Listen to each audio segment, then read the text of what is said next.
বাংলা, জয় মামাটি মানুষ, জয় মমতা ব্যানার্জি। কিচ্ছু কালকে বলেছে কিচ্ছু হবে না। রাজু কি আর ব্যবসা করতে পারবে এখানে? আর পারবে না, দিবে না তো বললো, আর দেবে না, না টোটাল পুরো আমার বন্ধ হয়ে গেছে। নমস্কার, আমি রাজু ঘোষ। কিছুদিন ধরে কিছু কথা সোশ্যাল মিডিয়ায় আসছে যে আমি জয় শ্রীরাম বলিনি কিংবা জয় বাংলা বলেছি। হ্যাঁ, আমি সত্যিই আমি ভুল করেছি। আমি আবেগে মত্ত হয়ে কিংবা কিছু কন্টেন্ট ক্রিয়েটারদের পাল্লায় পড়ে আমি জয় শ্রীরাম বলিনি, কিন্তু জয় বাংলা বেশি বলেছি আবেগ মধ্য হয়ে। কিন্তু আমি একজন সামান্য খেটে খাওয়া মানুষ। সারা রাত জেগে আমি পরোটা করে 3টে পরোটা আনলিমিটেড তরকারি বিক্রি করি শিয়ালদা এনআরএস সাবওয়ের ওখানে। বিগত দিনে অনেকে অনেক রকম ফোন করে বলছেন, কিন্তু দেখুন আমারও একটা পরিবার আছে, আমারও ঘরে বউ সন্তান আছে, বাবা মা আছে। তো কোনো কিছু আবেগে কান্না দিয়ে আমাকে আমার দোকান করতে দিন।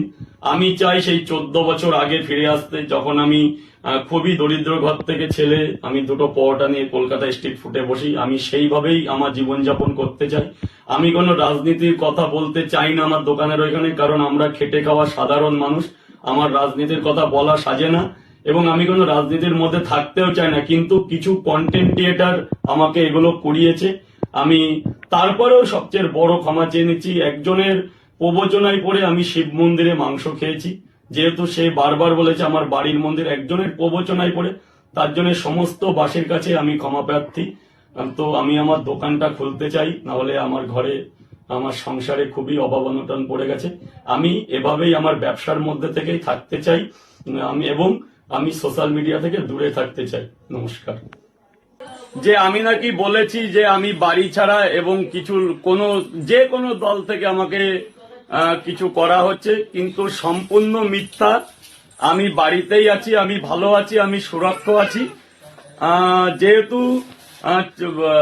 যে পার্টি হোক জিতেছে, খুবই আনন্দের কথা।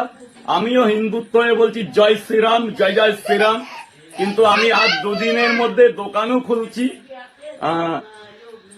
তো আমার প্রতি কোনো অবচাল করা হয়নি, আমাকে কেউ মারধরও করা হয়নি। সম্পূর্ণ মিথ্যা এবং কিছু লোক কথার জালে ফাঁসি এগুলো করছে। আমি ঘরেই আছি, আমার বাড়িতেই আমি আছি এখন। আমি আর 2 দিন পর আমার দোকান খুলবো।